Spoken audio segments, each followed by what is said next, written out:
So today in class we have been discussing about women in Africa, their goals, their dreams, and their desires, and the horrible atrocities in which they experience on a daily basis. One of the themes I saw in the video that we watched was talking about the sexual abuse that goes on in their villages and in their schools to enable them to even have a chance. They talked about the girl who was in school, and the only way that she could stay in school was by having relations with the teacher or the director. And it's really astonishing. The teen pregnancy rate in Liberia is 3 in 10. So that's a lot of problem right there. Well, I guess just going along with that, just with that problem, really awesome stuff that these girls still had passions and dreams to us, even though like all those things are going on. I know for me, like I'd probably give up.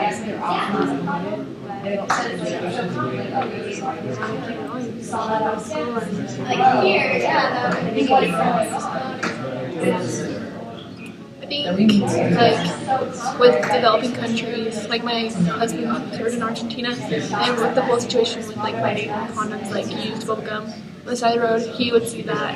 And I think, like, to focus that it's everywhere. It's not just in Africa, it's everywhere. It's like, even in the United States, like, girls are used. And, like, you said, like, in Africa, people don't notice it more because they're poor. Like, they don't have money to cover it up. Like, in the United States, they kind of do. And I think just focusing on that it's a problem. Like, even in developed countries, even, like, in Utah, it's a problem. And it's probably I think the people who are victims become more passionate to help others so they aren't victims, and so they work like a lot harder. Like Oprah, she was a victim of sexual abuse, and then she put up that school down in South Africa to help girls to get an education so they don't have to go through the same thing and they can get out of it and get out of the country and work. So she's trying to help end it because she's been through it. Yeah, sexual abuse plagues every society and every nation. There are people that are rich, that are poor. They all experience those horrific events. I'd like to think about what our Savior Jesus Christ has taught us, and throughout all the Bible stories of people being healed and strengthened and forgiven, I can't think of any men that were seeking Christ's help. Women are always courageous and always ready to seek help. Their goals and desires drive their passions.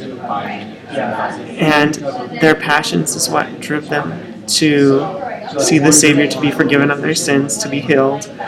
And women are just super courageous. And I admire them.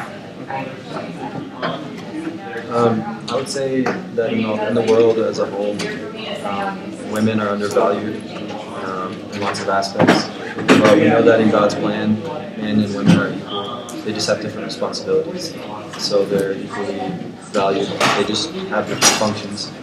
And I think it would be good for the world to understand that in this case, especially, women are treated as objects. And I think it would be a wise thing for the world to understand that women have a much greater purpose than just that.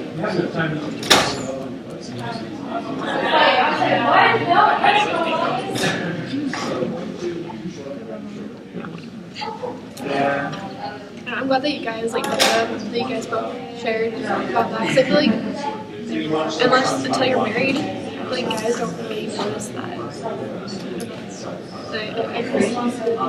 Because I grew up with older brothers, and they don't really notice. Like, I'm just their younger sister. They don't really care. Like, they don't see my like potential as a woman. And I feel like you don't understand that until you like, get away from your mom, or you get away from like the woman in your life, or until you're married and you like notice it every day. So, saying something. Thinking about objectification, I think about how we as men, we objectify women all the time. And women are easily persuaded to be objectified. Whereas it's a little bit harder to objectify a man. It makes me think about the Jennifer Lopez music video of how she decided to objectify men and their bodies. And it was a totally different feel, totally different thing. It was unheard of.